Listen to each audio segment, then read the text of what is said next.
Bismillahirrahmanirrahim. Assalamu alaikum.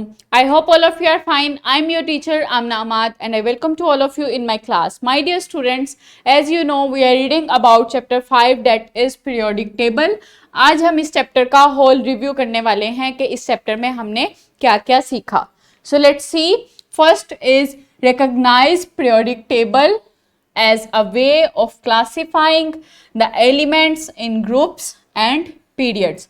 सबसे पहले हमने देखा कि जो पीरियोडिक टेबल है उसमें एलिमेंट्स की अरेंजमेंट किस तरीके से डिफरेंट पीरियड्स और डिफरेंट ग्रुप्स में की गई है. उससे पहले हमने मॉडर्न पीरियोडिक टेबल की हिस्ट्री क्या थी वो पढ़ी कि किस तरह से जो मॉडर्न पीरियोडिक टेबल है वो डिस्कवर किया गया on the basis of many discoveries जो कि उससे पहले की गई, जो कि क्या थी. That was law of triads, law of octaves, Mendeleev's का पीरियोडिक टेबल था. उसके बाद उस मेंडलीव्स का पीरियोडिक टेबल बेस बना जो मॉडर्न पीरियोडिक टेबल है उसकी. नेक्स्ट हमने देखा कि हिस्ट्री ऑफ पीरियोडिक टेबल किस तरह से पीरियोडिक टेबल जो हिस्ट्री ऑफ पीरियोडिक टेबल है वो किस तरह से बेस बनी मॉडर्न पीरियोडिक टेबल की.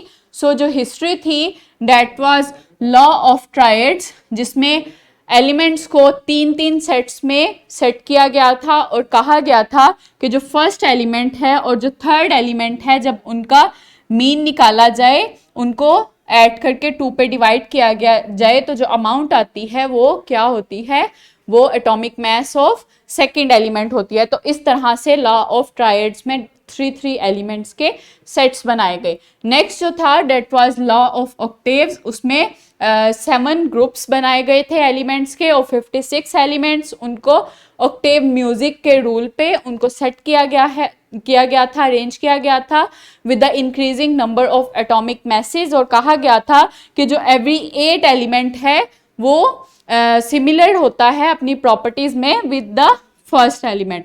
सो एक सीक्वेंस बनाया गया था ऑक्टेव म्यूजिक के रूल पे कि जो डिफरेंट जो 8th एलिमेंट है वो सिमिलर है अपनी प्रॉपर्टीज में विद फर्स्ट एलिमेंट. और ये जो अरेंजमेंट थी वो किस बेस पे थी, with the increasing atomic message. Next जो था वो मेंडलीव का पीरियोडिक टेबल था जिसमें टोटल 6 जो थे वो पीरियड्स थे और 8 जो थे वो ग्रुप्स थे. जो वर्टिकल कॉलम थे वो 8 थे, लेकिन उसमें कुछ ड्रॉबैक्स थे कि उसमें एटॉमिक नंबर्स नहीं बताया गया था और एटॉमिक मैसेज जो थे वो भी कुछ जगह पे इंक्रीजिंग नहीं थे.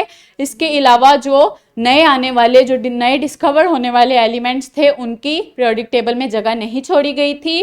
सो इन ड्रॉबैक्स की बेस पे मॉडर्न पीरियोडिक टेबल बनाया गया था जिसमें डिफरेंट पीरियड्स बनाए गए थे जो कि 7 इन नंबर थे और उनमें जो एलिमेंट्स थे वो अरेंज किए गए थे with the increasing atomic number.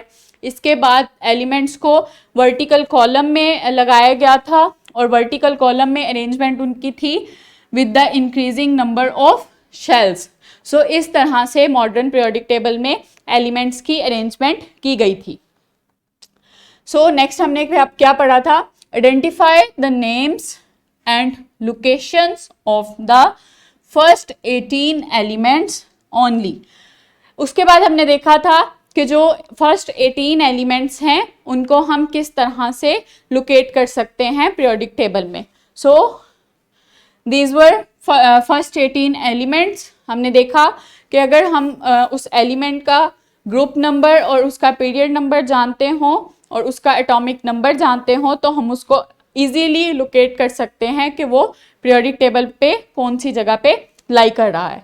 So next हमने देखा identify properties of metals and non metals, relate the properties to the uses of metals. Then हमने देखा कि जो मेटल्स और नॉन मेटल्स हैं वो पीरियोडिक टेबल में किस जगह पे अरेंज हैं, मेटल्स क्या हैं, उनकी प्रॉपर्टीज़, उनकी फिजिकल प्रॉपर्टीज़ और उनकी केमिकल प्रॉपर्टीज़ क्या हैं और उनको डेली लाइफ में हम किस तरह से यूज़ कर सकते हैं.